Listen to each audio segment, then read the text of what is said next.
நம்முடைய முதலமைச்சர் தளபதியார் சொன்னார், டெல்லி எங்களுக்கு அவுட் ஆஃப் கண்ட்ரோல் தான், என்றைக்குமே தமிழகம் அவுட் ஆஃப் கண்ட்ரோல் என்று சொன்னார். ஆக துணிந்து சொல்கின்ற ஒரு வல்லமை, ஒரு பிரதமரை எதிர்த்து செயல்படுகின்ற ஆற்றல் நம்முடைய தளபதி ஸ்டாலின் அவர்களுக்கு தான் உண்டு. திராவிட இயக்கத்தை வெல்வதற்கு இனிமேல் ஒருவன் பிறந்து வர வேண்டும். சும்மா சும்மா அவர் வர்றாரு, இவர் வர்றாரு, தாவேக்கா அந்த காணா அந்த காணா எத்தனை காணா வந்தாலும் சரிதான். பிஜேபிக்கு எந்த காலத்திலையும் கால் உண்ட முடியாது, அது நிச்சயமா. பிஜேபியில் இருக்கார் பூரா கிரிமினல்ஸு, பொல்லாப்பயலுங்க. நீங்கள் எங்கே போய் பாருங்கள், அடுத்த முன்னத்தை மோசடி பண்ணுறது, வருமான வரித்துறையில் சொல்லி கொடுத்துறோம், அப்புறம் அமலாக்கத்துறையில் எல்லாம் பண்ணுறோம், அப்படியாக்கும் இப்படியாக்குன்னு சொல்லிட்டு காசு கேட்பாங்க. நீ ஒன்றும் வேணாம், அவன் வேலையை பாடுறா, 2500 கொடுப்பானவன். கொடுப்பானா? எங்கேருந்து கொடுப்பேன்? வரமாட்டேன்னு தெரியும் அவனுக்கு. வேறு வழி இல்லாமல் அமித்ஷா என்னத்தை மிரட்டி விட்டான். முதல்ல இவன் துள்ளிக்கிட்டு இருந்தேன் எடப்பாடி, அப்புறம் மிரட்டி விட்டோன்னே அமித்ஷா மிரட்டினோடனே பயந்துட்டேன். நான் கூட பல பேர்ட்டு சொல்லியிருக்கேன், அண்ணாதிமுக ஏப்பா இருக்கிய, கொஞ்சம் நஞ்சம் பேர் இந்த சீட்டுக்காண்டி தாங்க வந்துக்கிட்டு இருக்கேன் அப்படிங்கிறேன். சீட்டுக்காண்டி கட்சி நடத்துகிற வந்தேன் அதிமுக.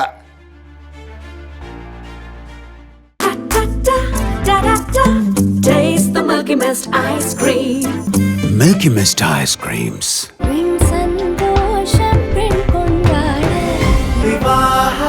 மணப்பெண்ணின் பிரத்யேகமான திருமணம் விவாஹா தி சென்னை சில்க்ஸ். தந்தை பெரியார் திராவிட இயக்கத்தினுடைய மூத்த முன்னோடி, தொண்டு செய்து பழுத்த பலம் தூய தாடி மார்பிலும் மண்டை சுரைப்பை உலகம் தொழும் மனக்குறையில் சிறுத்தையிலும். இதுதான் தந்தை பெரியார். அதற்கடுத்து அறிஞர் அண்ணா, பேரறிஞர் அண்ணா, தமிழுக்கு தொண்டு செய்தோன் தமிழ் வீரன், காஞ்சி தந்த கரிபால்டி, இந்நாட்டு இங்கர்சால் தென்னாட்டு பெருநாட்சா பேரறிஞர் அண்ணா. அதற்கடுத்து முத்தமிழர் கலைஞர், ஓடி வந்த இந்தி பெண்ணை என்று 14 வயதிலே கொடிபிடித்து கொள்கை முழக்கமிட்ட நம்முடைய மாபெரும் தலைவன் கலைஞர். அவருடைய காட்சி காலத்திலே தான் பல்வேறு சொத்திற்கை உரிமை பெண்களுக்கு கிடைத்தது. தலைகுனியாது. நம்முடைய முதலமைச்சர் தளபதியார் சொன்னார், டெல்லி எங்களுக்கு அவுட் ஆஃப் கண்ட்ரோல் தான், என்றைக்குமே தமிழகம் அவுட் ஆஃப் கண்ட்ரோல் என்று சொன்னார். ஆக துணிந்து சொல்கின்ற ஒரு வல்லமை, ஒரு ஆற்றல், ஒரு பிரதமரை எதிர்த்து சொல்லுகின்ற ஆற்றல், ஒரு கவர்னரை எதிர்த்து செயல்படுகின்ற ஆற்றல் நம்முடைய தளபதி ஸ்டாலின் அவர்களுக்குத்தான் உண்டு என்பதை நான் மனமாற பாராட்டுகிறேன். திராவிட இயக்கம், இங்கே திராவிட இயக்கம் வந்தால்தான் நம்ம எல்லாம் சட்டமன்ற உறுப்பினர்களாக, ஒன்றிய கழக செயலாளர்களாக, மேனாள் செயலாளர்களாக, இந்த பேரூராட்சி மன்ற தலைவர் போன்றவர்கள்லாம் வந்திருக்காங்க என்றால் எல்லாம் வரலன்னா இப்போ எங்களை போன்றவர்களாம் அமைச்சராகணும். நம்முடைய திராவிட மாடல் ஆட்சி வந்தால் தான் முடியும். திராவிட மாடல் ஆட்சி தான் எல்லோருக்கும் எல்லாம். இப்போ பள்ளிக்கூடத்துக்கு போகிறோம், பிள்ளைகள்லாம் ஒரே மாதிரி ட்ரெஸ்ஸு. ஏன் யூனிஃபார்ம்னு ஏன் கொடுத்தான்னு அந்த காலத்துலேருந்து இந்த காலம் வரைக்கும் நம்முடைய தலைவர் காலத்தில் கொடுத்ததுலேருந்து கலைஞர் காலத்தை கொடுத்தார். வித்தியாசம் தெரியக்கூடாது, யாருடைய சமுதாயத்தை சேர்ந்தவர்கள் என்ற வித்தியாசம் இருக்கக்கூடாது, எல்லாரும் ஒரே மாதிரி இருக்கணும் என்று பள்ளியிலேயே அந்த கல்வி உணர்வை ஊட்டியவர்கள் தான் யூனிஃபார்ம் கொடுத்து ஒரே மாதிரி யூனிஃபார்ம். பள்ளிக்கூடத்தில் பார்த்திங்கன்னா ஒரே மாதிரி தான் போட்டிருப்பாங்க. எல்லா வசதி உள்ளவனும் அதை தான் போட்டுட்டு வரணும், வசதி இல்லாதவனும் அதை தான் போட்டு வரணும். ஆகவே ஏற்றத்தாழ்வு என்று இல்லாமல் செய்தவர் நம்முடைய தலைவர் கலைஞர். அது இந்த வழியிலே தான் நம்முடைய தளபதியார் அவர்கள், முத்துவேல் கருணாநிதி ஸ்டாலின் அவர்கள் இன்றைக்கு நடைபெற்று கொண்டிருக்கிறார். அவர் மக்களை தேடி மருத்துவம்னா, இப்போ கொலாஸ்ட்ரல் ப்ரெஷர்லாம் என்ன இருக்குது என்னமோ தெரியுமா? கிராமங்களில் தெரியாது. கொலாஸ்ட்ரல் என்ன தெரியாது, சுகர்னால் தெரியும். ஏன்னா இப்போ நம்ம கிராமத்திலே வந்துருச்சு சுகரு. நிறைய பேர் சுகரில் இருக்காங்க, ப்ரெஷர் வந்துருச்சு. ஆனால் இதற்கு மருந்து என்று 2,79,00,000 பேர் கொண்டு கொடுத்துருக்கிறது. கொலாஸ்ட்ரல் ப்ரெஷர் சுகருக்கு நம்முடைய ஆட்சி தான். இன்னும் சொச்ச பேர் கொடுப்பாங்க. மக்களோன் ஸ்டாலின், நான் 11-12 முகாம் அது மாதிரி இவங்க ஒன்றிய இந்த தொகுதியில் நடத்தியிருப்பார். நம்முடைய மெய்யநாதன் ரகுபதி நடத்தியிருப்பார் அவருடைய தொகுதியில். மக்களுக்கு என்னென்னா, என்ன இதயத்தில் கோளாறு, என்ன சுகர் கோளாறு, என்ன ப்ரெஷர் கோளாறு, என்ன அப்படிங்கிற தெரிஞ்சுக்கிற அளவிற்கு விழிப்புணர்வு வந்ததே நம்முடைய தளபதி முக ஸ்டாலின் அவருடைய ஆட்சியில் தான் விழுந்த விழிப்புணர்வு வந்தது. மக்களை தேடி மருத்துவம். அப்புறம் ஆக்சிடென்ட், ரோடு நல்லா இல்லைங்கிறான், போட்டு கொடுத்தா வேகமாக ஓட்டுறேன், அப்புறம் ஆக்சிடெண்ட் நடக்குது, செத்து போகிறேன். இதெல்லாம் பார்த்தா தலைவர் என்ன, யார் ரோடு போட்டு கொடுக்கணும் நம்முடைய கடமை, ஒரு அரசாங்கத்தினுடைய கடமை. இப்போ 91 பஸ்ஸு விட்டோம்னா, இப்போ நிறைய பஸ் ஓடு பார்க்குறேன், நிறைய போயிட்டே இருந்துச்சு. இந்த தொகுதியில் சின்ன தொகுதியாக இருந்தாலும் நம்ம ஒரு விழிப்புணர்வு உள்ள தொகுதி. நான் ஏற்கனவே நின்றுருக்கேன், எனக்கு தெரியும். இந்த தொகுதியில் வந்து மக்கள் வந்து ரொம்ப விழிப்புணர்வாக இருப்பாங்க. ஆக இந்த தொகுதியில் வந்து நான் பார்க்குறது என்னுடைய கண்ணோட்டத்தில் என்ன தெரியுதுன்னா, இங்கே வந்திருக்கவர்கள் எல்லாரும் மெச்சூர்டு பாலிட்டிஷியன்ஸ், சிறந்த மெச்சூரிட்டி உள்ள பாலிட்டிஷியன்ஸ், அரசியல்வாதிகள் என்பதை நான் கண்டறிய முடிகிறது. அந்த அடிப்படையில் தான் நான் இன்றைக்கு பேசுகிறேன். நம்முடைய தலைவர் வந்து மிக எளிமையானவர். ஒரு முதலமைச்சர் மாதிரி நடந்துக்கிற மாட்டார். எல்லார்ட்டையும் அன்பாக பழகக்கூடியவர். இப்போ நாங்கள் அமைச்சர் மாதிரி நடந்துக்கிறோம், தளபதி ரகுபதி இருக்கார், மெய்யநாதன் இருக்கார், நான் இருக்கேன்னு நாங்கள் நடந்துக்கிட கிடையாது. இப்போ தொகுதிக்கெல்லாம் போனால் நாங்களும் உங்களோட ஒரு ஆள் தான். அதே மாதிரி தான். இப்படி என்ன காரணம்னா, நம்முடைய ஆட்சியில் இந்த மாதிரி ஒரு அமைச்சர்கள்லேருந்து சாதாரண அடிமட்ட தொண்டன் வரை ஒன்றாக இருக்கக்கூடிய ஒரு நிகழ்வு எங்கே நடக்கும்னா திராவிட மாடல் ஆட்சியில் தான் நடக்கும். வேறு எங்கேயும் நடக்காது. எங்கள் அப்பா காங்கிரஸ்காரர், மாவட்ட தலைவர். நான் காங்கிரஸ் இருக்க முடியுமா? அண்ணா ஒருதவனே மாணவராக இருக்கும்போது கூப்பிட போனோம். பேசணும் நீங்கள் வந்து அப்படின்னு சொல்லி அவர் சொன்னோம். அப்போ அவர் முதலமைச்சர் ஆக போகிறாரு, முதலமைச்சர் ஆகிட்டார். பயங்கர கூட்டம். நாங்கள் மாணவர்கள் போய் நாங்கள் ஒரு செட்டியார் ஒருத்தர் எம்எல்ஏன்றார். அவர் ஆர்விஎஸ் எதிர்த்து. ஆர்விஎஸ் என்பது ஒரு பின்பலம் உள்ளவர். அவர் எங்கள் அப்பாலாம் வேலை செய்கிறோம், நாங்கள் அவரை எதிர்த்து வேலை செய்கிறோம். இல்லை கடைசியில் நாங்கள் 22,000 ஓட்டு நாங்கள் ஜெயிச்சிட்டோம். சிவகங்கை தொகுதியில் சமுதாயமெல்லாம் கட்சி தான் வென்றது, திராவிட முன்னேற்ற கழகம் தான் வென்றது, உதயசூரியன் தான் வென்றது. போய் அவரை கூப்பிட்டோம். அண்ணா முதலமைச்சர் மாதிரியே, என்னப்பா உங்களெல்லாம் மாதவனை மந்திரியாக போட்டுக்கணே அப்படின்னார். மந்திரியாக போட்டுக்கலாம் சரிங்க, நீங்கள் வந்து பேசினா நல்லாயிருக்கும், எழுச்சி நாள் சிவகங்கையில் அப்படின்னு சொல்லி மாவட்ட தலைநரில் ஒரு பெஞ்சு போட்டிருந்தாங்க. இன்னும் முதலமைச்சர் வீட்டில் பெஞ்சு போட்டிருக்காங்க அப்படின்னு நினச்சிட்டு அதில் உட்காருங்கன்னாங்க. நாங்கள் உட்காந்துன ஒரு பெஞ்சில் சாதாரண மர பெஞ்சு அண்ணா அவர்கள் வீட்டில். எவ்வளோ முதலமைச்சர் ஆகிட்டார் அண்ணா. பார்த்தா எங்கே பார்த்தோம் ஏகப்பட்ட கூட்டம். தமிழ்நாடு முழுக்க ஆள் வருவான்ல, நம்மளால தான் தெரியுமே உங்களுக்கு, பதவி வந்தால் உடனே வந்துடுவான்ட்டு. உடனே எல்லோரும் வந்துட்டாங்க. அண்ணா கூட்டத்தில் நம்ம நின்றுருக்கான், போய் உட்காந்துருக்கான். அண்ணா வந்தார், வெளியே வந்தார். எங்களை முதல்ல கூப்பிட்டேன்னு போனான். என்னான்னு கேட்டார். நீங்கள் வந்து பேசணும், எழுச்சி நாளில் எழுச்சி உரை ஆட்டணும் சிவகங்கையில் அப்படின்னு கேட்டான். உடனே அதெல்லாம் இல்லைப்பா, நிறைய இப்போ வந்திருக்காளே மந்திரிகள்லாம் கூப்பிட்றதுக்கு, எம்எல்ஏக்கெல்லாம் வந்திருக்காளே. இல்லைங்க, நாங்கள் வந்திருக்கேன், எங்களை பாருங்கள் கொஞ்சம் என்று கேட்டான். நாங்கள் வீட்டுக்கு போகிறதுக்குள்ள எங்களுக்கு செய்தி வந்துச்சு, சிவகங்கைக்கு நான் வருகிறேன் என்று அண்ணா சொன்னார். அத்தனை பேரையும் புறக்கணித்து விட்டு, எம்எல்ஏக்கள் மந்திரிகள் அனைவரையும் புறக்கணித்து விட்டு, மாணவர்களுடைய அழைப்பை ஏற்று சிவகங்கை மாவட்டத்தில் சிவகங்கை தலைநகரில் வந்து அண்ணா எழுச்சி நாள் பேசினார் முதலமைச்சராக. அப்போ அண்ணா எப்படிப்பட்டவர், எளிமையானவர் என்பதை அதிலிருந்து நாங்கள் பேசினாங்க. அண்ணாவுடைய பெருமைகளை பற்றி நம்முடைய மெய்யநாதன் பேசினார், நம்முடைய ரகுபதி அவர்கள் பேசினார்கள், எல்லாம் பேசினாங்க. அண்ணா வந்து ரொம்ப எளிமையானவர். புற்றுநோய் நோய் காலத்தில் கூட அவர் ஏசி போட்டுக்கல. மருத்துவர்லாம் சொன்னால் நீங்கள் ஏசி போட்டுக்கிட்டால் கொஞ்சம் நல்லது அப்படின்னு. இல்லை வரி பணத்தை நான் ஏசி போட்டுக்கிற மாட்டேன், நான் வந்து சாதாரணமாக தான் இருப்பேன் என்று சொல்லி இந்த உலகை விட்டு மறைந்தவர் அண்ணா அவர்கள். அப்படிப்பட்டவர் பேரறிஞர் அண்ணா. கலைஞர் அவருடைய தம்பினா நான் 3 ஆண்டு காலம்தான் அவர்கிட்ட இருந்தேன். அப்போ அவர் கூட்டிகிட்டு போவார், வாப்பா போவோம் அப்படிம்பார். நான் ஒரு தவணை நான் எம்ஜிஆர்ட்டு வந்த ஆளுனால பேச மாட்டீங்க, நீங்கள் சரியாக பதவி கொடுக்கல, ஏப்பா உன்னே தான் நான் எடுத்துக்கிற சொல்லிட்டேனே பதவியை, நீ எது வேணாலும் எடுத்துக்க அப்படின்னு சொல்லி அப்புறம் முதலமைச்சர் ஆகிட்டார். இப்போ நாங்கள் போய் அப்புறம் சரி வா சாப்பிட போகணும்னு போனோம். அவர் வீட்டில் போய் ஒரு இட்லி சாப்பிட்டார் கலைஞர், அவ்வளோதான் அவர் சாப்பிட முடியும். அவர் சொன்னார் என்னால் முடியாதுப்பா நீ சாப்பிடுப்பா அப்படின்னாரு. நான் சொன்னேன் நானும் 2 இட்லி 3 இட்லி சாப்பிடுவேன், அதுக்கு மேலே சாப்பிட மாட்டேன். இப்போ நம்ம ஒன்று உங்களுக்கு சொல்கிறேன், ஹெல்த் இஸ் வெல்த்து. உடல்நிலை தான் முக்கியம், சொத்தோ சுகமோ நம்ம கூட வராது, எல்லாம் பார்த்தாச்சு. உடல்நிலையை நல்லா வச்சுக்கிட்டே போதும். இப்போ எனக்கு என்ன வயசு, ஆனால் சொன்ன ஒரு மாதிரி எனக்கு சொல்ல மாட்டேன், நீங்களே முடிவு பண்ணிக்கிறீங்க. காரணம் என்னென்னா, தலைவர்கிட்ட நான் சொன்னேன் 2026 2031 நீங்கள் வருவீங்க, மறுபடியும் மீண்டும் முதலமைச்சராக வருவீங்க, திராவிட முன்னேற்ற கழக ஆட்சி வரும், நாங்கள் ஒரு பீரியட் உங்கள் கூட இருப்போம், நீங்கள் அதுக்கு மேலே இருந்தால் நீங்கள் செயல்படுங்க, செயல்படுற வரைக்கும் தான் அவருடைய அமைச்சராக இருக்கணும்னு சொல்லி. ஏன்னா இப்போ 108 பேர் ஐஎஃப்எஸ் இருக்கேன்னுட்டு ஐஏஎஸ், ஐபிஎஸ், ஐஎஃப்எஸ் இவங்க மேய்க்கிறதே பெரும்பாலும் இருக்குது. பெரிய வேலையாக இருக்குது. பூரா நானே வந்து ப்ரொமோஷன் கொடுத்து கொஞ்சம் பேர் டிஎஃப் ஆக்கி கொஞ்சம் ஒரு மாதிரி பண்ணிட்டு ஓட்டிகிட்டு போகிறோன்னு வச்சுக்கோங்க. நிர்வாகத்தில் பல்விதம் இருக்குது. இது என்ன எதுக்காண்டி சொல்கிறேன்னா, நம்ம சொத்து பார்த்து இடத்த வாங்கினா பெரிய பணக்காரன், போகும்போது யாரும் என்னதும் கொண்டு வரதில்லை. பிறக்கும் போதும் அழுகின்றான், இறக்கும் போதும் அழுகின்றான். அதுதான் முன்னாடி சொன்னேன். பிறக்கும் போதும் எழுகிறானே, இறக்கும் போதும் அழுகிறேன். வேறு ஒன்றும் கொண்டு போக போகிறதெல்லாம் கிடையாது. ஆக ஹெல்த் இஸ் வெல்த். சொத்துனா என்ன? ஒருத்தர் உடல்நலம் தான் ஒருத்தருடைய சொத்துன்னு. ஆக உடல்நலத்தை நன்றாக பேண வேண்டும். சரி, ஒன்று. ரெண்டாவது வந்து இந்த ஆட்சியில் வந்து நீங்கள் என்ன குறை கண்டிய? ரகுபதி சொன்னார், நான் வந்தேன்னா 2500 கொடுப்பேன் பெண்களுக்கு. பொய். எடப்பாடி பழனிசாமி நான் 3 இலாகா வச்சுருக்கும்போது எம்எல்ஏ செங்கோட்டையை தான் கூப்பிட்டு வருவார். அப்போ அவர் டிரான்ஸ்போர்ட் மினிஸ்டர்.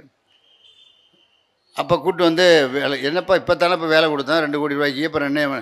இல்லை எனக்கு நஷ்டமாக போச்சு, நான் சக்கரை மூட்டை வியாபாரம் பண்ணேன் அப்படின்னு சொல்லி கேட்பார்.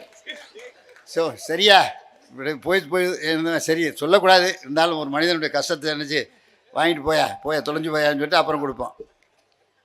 அவர் வேலை வாங்கிட்டு போயிட்டு அப்புறம் வருவார்.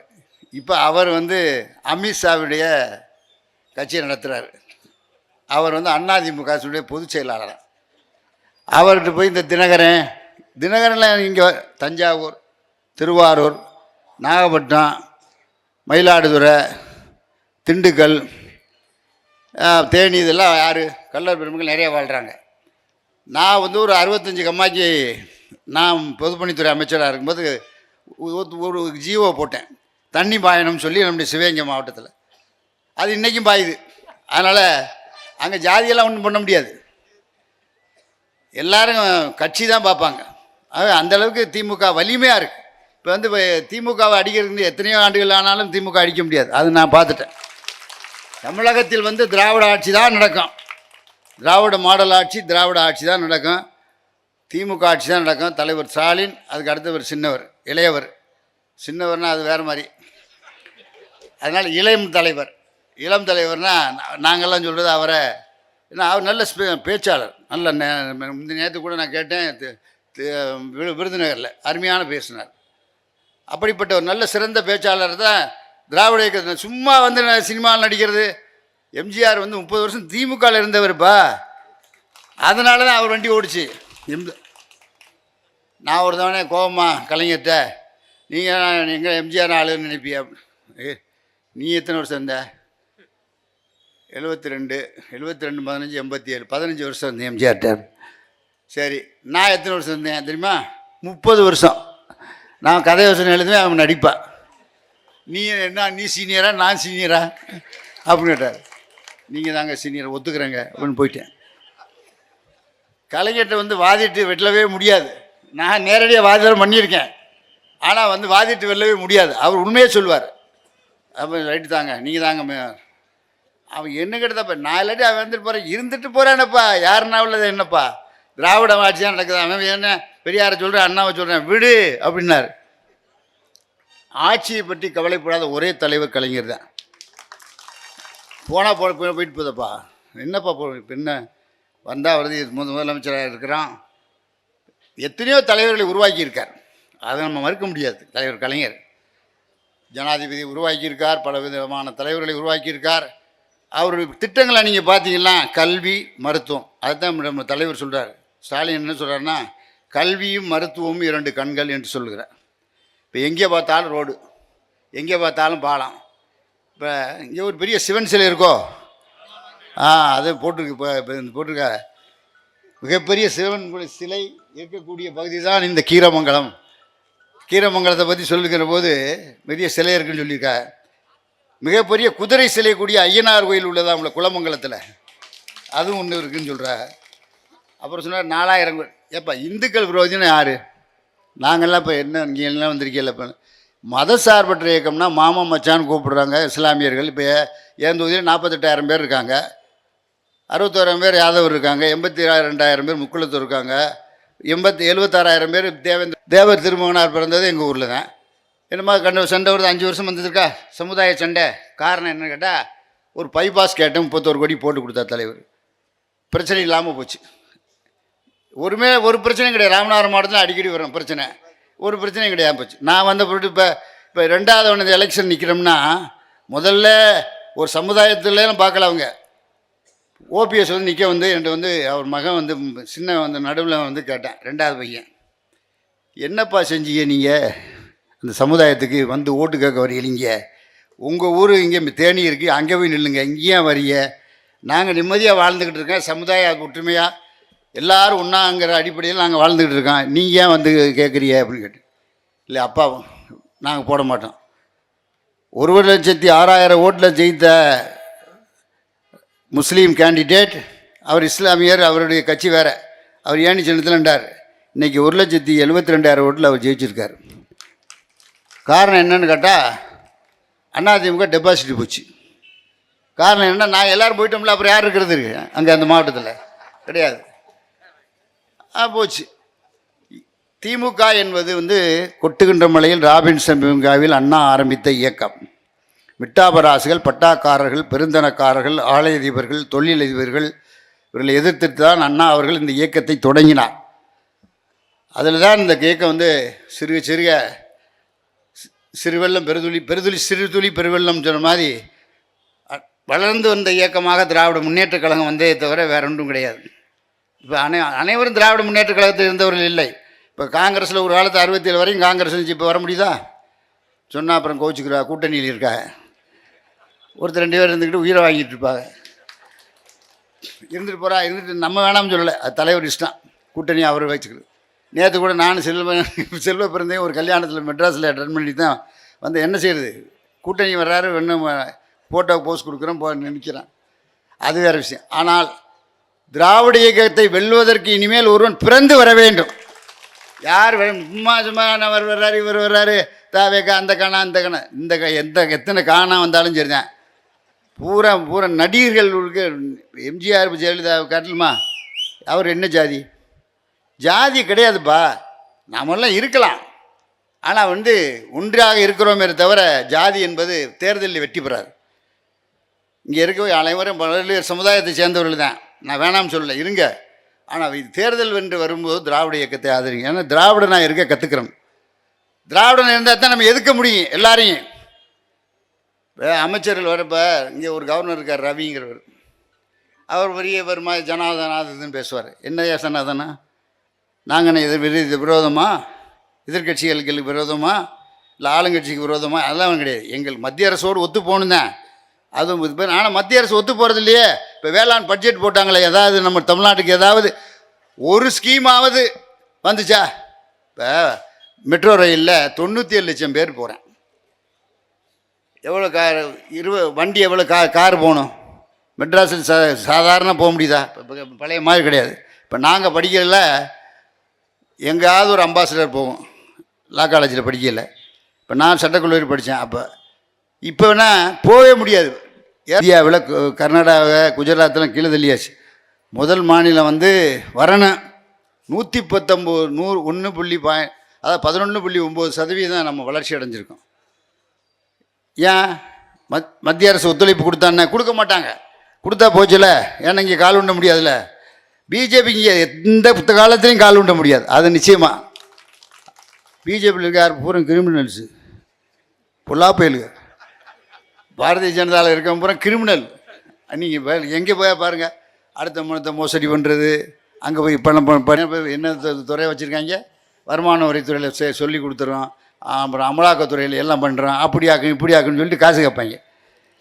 நீ ஒன்றும் வேணாம், வேலையை பாடுறா, என்ன நாங்கள் ஸ்ட்ரைட்டாக தான் பண்ண இந்த பார்த்துக்கிறோம். நான் 2610 பேர் ஒரே இதில் டாக்டர்ஸ் வேலை பார்த்து ஜெயபாஸ்கர் இந்த மாவட்டம் தான்.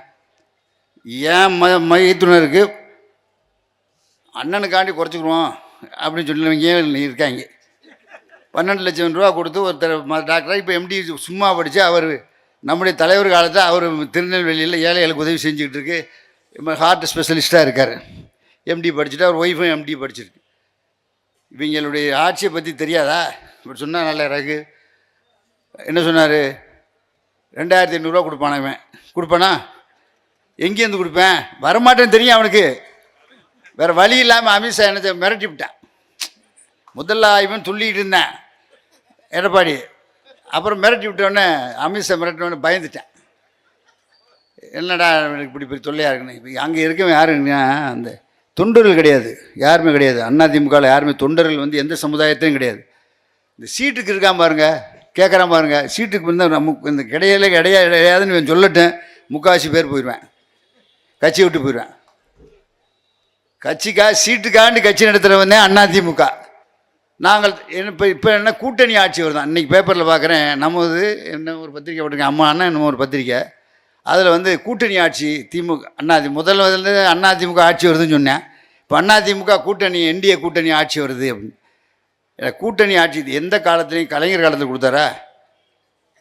110 சீட்டு தானே வச்சுருந்தார், கொடுத்தல.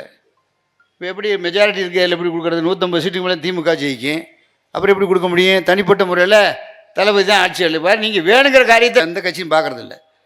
கூட்டணி கட்சிக்காரை கூப்பிட்டா உடனே போகிறோம். விடுதலை சிறுத்தைகள் வந்து வேலை கட்டார், வாங்கி கொடுக்குறோம்.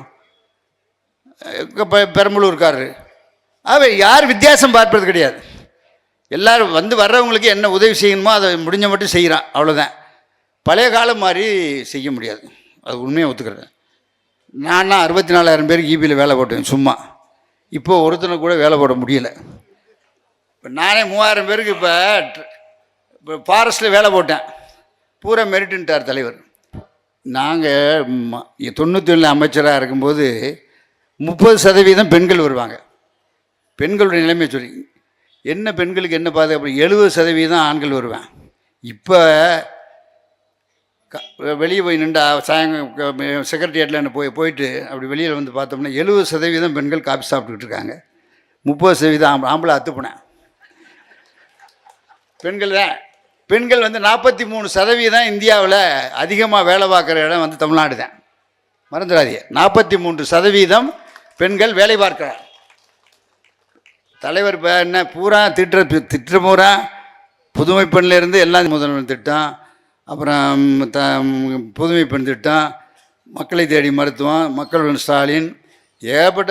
அப்புறம் அந்த வீட்டில் நடக்க முடியாமல் எந்திரிக்க முடியாமல் உட்கார முடியாமல் கிடக்கிறான்ல பாவம், அவனுக்கு தாய்மான ஒரு திட்டம். அங்கே கொண்டு அரிசி கொடுக்கறது, ரேஷன் கடையில் எல்லாம் கொடுக்கறது. என்னென்னா இதெல்லாம் எதுக்கு செய்கிறதுனா மக்களுடைய நன்மைக்கு தான் ஒரு அரசை தவிர திமுக எப்போவுமே ஆட்சிக்காக கவலைப்பட்டிருக்கா?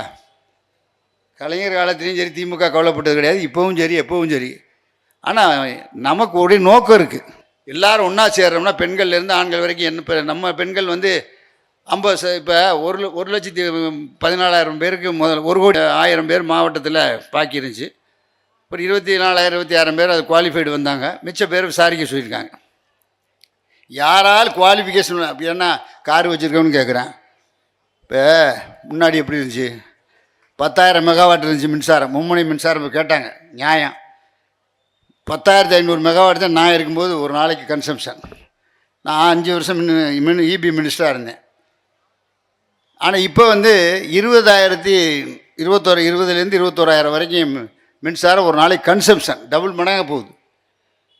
அப்போ என்ன வித்தியாசம்னா மின்சாரம் வந்து இப்போ அதிகமாக மக்கள் வந்து பயன்படுத்துகிறேன். எங்கே பார்த்தாலும் லைட்டு, எங்கே பார்த்தாலும் கடைக்கு ஏசி, எங்கே பார்த்தாலும் வீட்டில் கிராமத்தில் கூட ஏசி போட்டிருக்கேன். யாரையும் வேணாம்னு சொல்ல முடியாது, அது ஆட்சி இல்லை. இப்போ திமுக ஆட்சியில் என்ன நீங்கள் குறை கண்டீங்க? அப்பாயின்மெண்ட்டு மெரிட்டில் எல்லாமே மெரிட் தான், கொடுங்க முடிஞ்ச மட்டும் செஞ்சு கொடுக்குறேன் அப்படி தான் சொல்கிறது. அப்படி தான் செய்ய முடியும், அதான் நம்முடைய ஆட்சி. ஏன்னா மக்கள் வந்து ரொம்ப விழிப்பாக இருக்கேன். இப்போ வாட்ஸ்அப்பில் போடுறேன், ஒத்தையில் உட்காந்துக்கிட்டே எழுதுறேன், விடுறேன். இவன்லேருந்து அவனுக்கு ட்ரான்ஸ்ஃபர் பண்ணுறேன், அவன்லேருந்து அவனுக்கு ட்ரான்ஸ்ஃபர், வீட்டிலேருந்து ஒத்தையில் ஒருத்தன் எழுதுறது, அவன் கருத்தை அவன் சொல்லிட்டு போயிடுறது, அது வாட்ஸ்அப்பில் வர்றது. என்னையா அது வாட்ஸ்அப்னா என்ன? எல்லாரும் விரும்புகிற ஒரு நிகழ்ச்சியை வாட்ஸ்அப்பில் போட்டால் சரிதான். ஒருத்தர் விரும்புகிற நிகழ்ச்சியை தனியாக போட்டு போயிட்டு அவன் பாட்டுக்கு ட்ரான்ஸ்ஃபர் பண்ணிட்டு போயிட்டே இருக்கான்னா என்ன அர்த்தம்? ஆக இப்படிப்பட்ட ஒரு நிலை இன்றைக்கி இருக்குது. அதனால தான் அதிகமான பேர்களே அப்பாயின்மெண்ட் போட முடியல. ஆனால் முடிந்த அளவுக்கு எல்லா இடங்களுக்கும் ரோடுகள், சாலைகள், பாலங்கள் எல்லாருக்கும் எல்லா தொகுதியிலையும் வேலை நடக்குது. நான் கூட இப்போ அமுல் தொகுதி போனேன், இந்த குடியாத்தத்துக்கு போனேன். அங்கே பார்த்தா ஒரு எம்எல்ஏ தான், ஒரு பெண் எம்எல்ஏ, ஒரு எஸ்சி எம்எல்ஏ.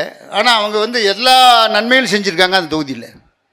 ஆச்சரியமாக இருக்குது. என்னன்னு கேட்டால் தலைவர்கிட்ட போய் சொன்னேன், உடனே செஞ்சு கொடுத்துட்டாரு என்று சொல்லுகிறார். ஆகவே பொதுமக்கள் பிரச்சனைகள் எதுவாக இருந்தாலும் உடனே செயல்படுகிற ஆட்சி திமுக ஆட்சி தான் என்பதை மகளிர் புரிந்து கொள்ள வேண்டும், நீங்களும் புரிஞ்சுக்கிறோம். ஆகவே 8 மணிக்கு மேலே பேசினா ரொம்ப நேரம் பேசுகிறான்னு சொல்லுவாங்க. அரை மணி நேரம், அப்புறம் பனி மெழுதுங்க, அப்புறம் தொல்லையெல்லாம் வரும். என்ன நம்ம மறுபடியும் ஓட்டு போட போகிறோம், இந்த மறுபடியும் திமுக ஆட்சி வரப்போகுது, இதுக்கு எதுக்கு பேசிக்கிட்டு இருக்கேன்னு நான் கூட. ஆகவே இந்த ஆட்சி தான் வரும். நாங்கள் இது திருப்பி திருப்பி சொல்கிறோம். இன்னும் நிறையா இருக்குது, பேசணும்னா நிறைய பேசிகிட்டே போகலாம். இப்போ தளபதியை வந்து நம்பர் 1 முதலமைச்சர் ஏன் சொல்கிறோம்? தமிழ்நாடு மாநிலம் தலை குனியாது. இப்போ பேசினார் நம்முடைய மாவட்ட செயலர் ரகுபதி. அவர் என்ன சொன்னார், எதுக்காண்டி சொன்னார் தலை குனியாதுன்னா, என்ன இழிச்சா வேணாம் தமிழர்லாம்? தமிழர் எல்லாம் விவரம் தெரிஞ்சவன் அவ்வளோ பேர். இங்கே யாராவது சொல்ல முடியுமா ஆண்களை பெண்கள் விவரம் தெரியாத ஆள்னு? எல்லோரும் விவரம் தெரிந்தவர்கள், எல்லாருக்கும் எல்லாமே தெரியும். இப்போ நம்மளை காட்டிலும் அரசியல் கிராமத்தில் தான் பேசுகிறேன். டீ கடையில் பேசுகிற அரசியல் தான் பெரிய அரசியல். ஆக நம்மளை காட்டிலும் ஒன்று பெரிய பெரிய கெட்டிக்காரன் நாம் பெரிய நம்ம நினச்சிக்க வேண்டியதான், நம்ம தான் மந்திரியாக இருக்கோம்னு. ஆனால் கிராமத்தில் இருக்கிறவங்களுக்கு ஒவ்வொருத்தருக்கு யாரை பற்றியும் நல்லா தெரியுது. இவன் நல்லா வந்தால் செயல்படுவேன், இவன் வந்து பண்ண மாட்டேன், இவன் வந்து சும்மா டூ படிக்கிறேன், இவன் ஏமாத்துறேன், இவன் நல்லா தெரியுது. அதனால் மெயினாக கைது கட்டுறிய. ஏன்னா அவர் செயல்படுறார், மந்திரி மாதிரி செயல்படுறதில்லை. இப்போ நான் கூட பிற்பட்ட நலத்துறை பார்த்தேன், பெரிய நல்ல துறை, அதை அவர் நிர்வகிக்கிறார். அதனால் ஏழை எளிய மக்களுக்கு, நம்ம போல் சாதாரண மக்களுக்கு நன்மை செய்யக்கூடிய துறை. பள்ளிக்கூடங்கள், சாப்பாடு, சமூக நீதி விடுதிகள். முதல்ல பிற்பட்டோர் நலத்துறை விடுதி அது இதுன்னு வச்சுருப்போம். இப்போ சமூக நீதி விடுதிகள்னால் என்ன? எல்லாருக்கும் எல்லாம் தான் சமூக நீதி. நான் குலச்செல்லையா எல்லோரும் எனக்கு எல்லாம் ஒரு மீட்டிங் நடத்தினோம். நம்ம இவர் ராமதாஸ் எல்லாம் சேர்ந்து. அப்போ வந்து சமூக நீதி ஃபார் ஆல் கம்யூனிட்டி. கிருஷ்ணாமி வந்தார், இவர் வந்தார், சேதராமன் வந்தார், எல்லோரும் வந்தாங்க, எல்லா சமுதாய மக்கள் வந்தாங்க. ராமதாஸ் வந்தார், அவர் தலைவர், நான் செயலாளர். நாங்கள் 11 மாநாடு நடத்தினோம். நான் வட மாவட்டங்களில் வேலூர்லேருந்து. அந்நியர் ஓட்டு போட்டானா மொழாமன்னா என்னப்பா செய்கிறதுன்னு கேட்டார். நான் சொன்னேன், அப்புறம் வன்னியர் ஓட்டு போடலன்னா அந்நியர் ஓட்டு போடலாம், வன்னியர் ஓட்டு போடுவானா அப்படின்னு கேட்டேன். என்னப்பா அப்படி கேட்குறான்னு கேட்டார். அதெல்லாம் பேசக்கூடாதுங்க, நம்ம வந்து எல்லா சமுதாயத்துக்கும் சமூக நீதி வேணும்னு கேட்குறோம். நம்முடைய நோக்கம் வந்து எல்லாருக்கும் சமுதாயம் ரீதியாக எல்லா சமுதாயத்துக்கும் சமூக நீதி கிடைக்கணும், எல்லோரும் ஒன்றா இருக்கணும், நாம் எல்லாம் அப்படி. அதனால் இவ்வளவு தலைவர்கள் வந்திருக்கா அப்படின்னு சொல்லி அவன் பண்ண ஒத்துக்கிட்டார். அப்புறம் அவர் போனார் போய் இப்போ மயனாட இப்போ சண்டை போட்டுக்கிட்டு இருக்காரு கூட்டணிக்கு வர்றதுக்கு. எந்த கூட்டணினாலும் சரி தான், தலைவர் என்ன சொல்கிறாரோ அதுபடி கேட்குறது தான் நம்முடைய திராவிட முன்னேற்ற கழகத்தினுடைய கொள்கை. தனியாக அண்ணன் நிற்கியா ரெடி, என்ன பெரிய எலெக்ஷன் வந்து இப்போ என்ன கெட்டு போயிட்டான், சிதம்பரம் ஜெயிச்சதுனால கெட்டு போகணுமா? சிதம்பரம் கேஸ் நடக்குது. அன்னைக்கு கூட தலைவர் என்ன உங்கள் வழக்கு என்னாச்சு, நீங்கள் தான் சொல்லி வச்சு நிறுத்தி வைக்க சொல்லி அதோட நிறுத்தி வச்சுருக்கீங்க சுப்ரீம் கோர்ட்டில் அப்படின்னு. சரி அப்படின்னு சொல்ல, நீங்கள் தான் சொல்லிவிட்டு அப்புறம் அப்படி சொல்கிறான். அவருக்கே ஞாபகம் இல்லை. சரி சிதம்பரம் வந்தார், அப்புறம் ரொம்ப ஃப்ரெண்ட்ஸாக போயிட்டான். அவர் ரொம்ப டீசன்ட் மேன். வந்து வீட்டில் வந்து டீலாம் சாப்பிட்டு அப்புறம் பேசிகிட்டு இருந்தார். அவர் தயார் பெற ஒரு 12 கோடி ரூபாய்க்கு ஒரு கட்டடம் கட்டினார், திறந்தார். நம்ம தலைவர் தான் அவன் திறந்தார். அப்புறம் நம்ம என்ன கூட்டணியில் அப்புறம் என்ன பண்ணுறது, கேஸ் அது பாட்டு கிடக்கும், அதை நிறுத்தி வச்சாச்சு சுப்ரீம் கோர்ட்டில். ஆகவே நமக்கு வாக்கு என்பது தளபதி ஸ்டாலின் என்ன சொல்கிறாரோ அதை கேட்குற வேலை தான். அதுதான் நம்முடைய திராவிட கட்சிகளுடைய கொள்கை. அவர் ஏன் திராவிட மாடல் ஆட்சின்னு சொல்கிறாரு? அப்படி இருந்தால் தான், திராவிட மாடல் இருந்தால் தான் நாம் எல்லாம் ஒன்று தான். நான் கூட பல பேர்கிட்ட சொல்லியிருக்கேன், அண்ணாதிமுக ஏப்பா இருக்கிய கொஞ்சம் நஞ்சம் பேர் அந்த சீட்டு காண்டி தாங்க உட்காந்துக்கிட்டு அப்படிங்கிறான். இங்கிட்டு வந்து ஏன்டா சும்மா அங்கே உட்காந்துக்கிட்டு வெட்டியா? திராவிட உணர்வு இருக்குல்ல, எதுக்கு இப்போ எம்ஜிஆர் ஜாலியாக அந்த திராவிட தானே சொன்னாங்க. அண்ணா திமுகன்னு என்னையா? அண்ணாவுடைய திமுக, அண்ணா திமுக. இப்போ அண்ணாவுடைய கட்சிக்காரன் திமுக காரன், அண்ணா ஆரம்பித்த கட்சி தான் திமுக. தாய்க்களம் எது? திமுக தான். அண்ணா திமுகலாம் பூரா பேர் இங்கே வந்து சேருங்கப்பா. இப்போ நான் கூட உரத்தநாடு போயிட்டு முந்தா நாள் போயிட்டு வந்தேன். அங்கே வந்து இவர் வந்தார், நம்ம வைத்தியலிங்க. அப்புறம் பேசியிருந்தான். அப்புறம் ரொம்ப நேரம் பேசியிருந்தோம். இப்போ ஒன்றும் கிடையாது, அண்ணாதிமுகலாம் கிடையாது இந்த தொகுதி இந்த ஏரியாவில் அப்படின்னு. நான் ஏற்கனவே தொலைச்சாச்சு தஞ்சாவூரை. நீங்கள் ஒரு வந்து ஒரு தொகுதி மாத்திரம் கொஞ்சம் சிக்கலாக இருந்துச்சு, அதுவும் முடிஞ்சு போச்சு. இந்த அதனால் திமுக என்பது 160 சீட்டுக்கு மேலே ஜெயிக்கும், அது ஒன்றும் மாற்றம் கிடையாது அப்படின்னு பேசிகிட்டு இருந்தான். அவே என்ன சொல்கிறேன்னா, அதிமுக கொஞ்சம் நஞ்சம் இருக்க ஆளுகளும் திமுக சேரணும். திமுக என்பது அண்ணா கண்ட கட்சி. கலைஞர்லாம் அவரும் தலைவர், நல்ல தலைவர்ப்பா, அவரோட பழகி பற்றியெல்லாம் தெரியும். நான் 3 வருஷம் பழகிட்டு அவர் விட்டு போக முடியாமல் தான் இருந்தேன். அவர் தான் போய் சொன்னார் அந்த அம்மாட்ட, போய் நீ போய் இரு, என்னன்னு பாரு அப்படின்னாரு. போய் கேட்டதுக்கு நான் சொன்னேன், என்னப்பா சொன்னான்னு கேட்டார். மந்திரி பதவிக்கு போதுவியா, செஞ்சோட்டு கடன் கழிப்பியான்னு. மந்திரி பதவி முக்கியமில்ல, வரும்போங்க செஞ்சோட்டு கடன் தான் முக்கியம் அப்படின்னு சொன்னேன். அப்படின்னா வாங்க அப்படின்னு செஞ்சு சொன்னால் அப்போ கரெக்டுன்னு சொன்னார் தலைவர். யார் தலைவர் சொல்கிறாருங்க, கலைஞர். அப்போ மனுஷன் என்ன வேணுன்னா கொள்கையை தான் நினைக்கிறாரு, பதவி இப்போ நினைக்கல. பதவி யாருமே போகுமையா, அதை பற்றி பெருசுப்படுத்தாத அப்படி சொன்னார். அப்புறம் அப்படி சொன்ன ஒரு கலைஞர். ஆகவே அப்படிப்பட்ட தலைவரை நாம் இழந்தோம். அவருடைய வழிவிலே தான் நம்முடைய தளபதி வந்திருக்கிறார். அவருடைய ஆட்சி தொடரும்.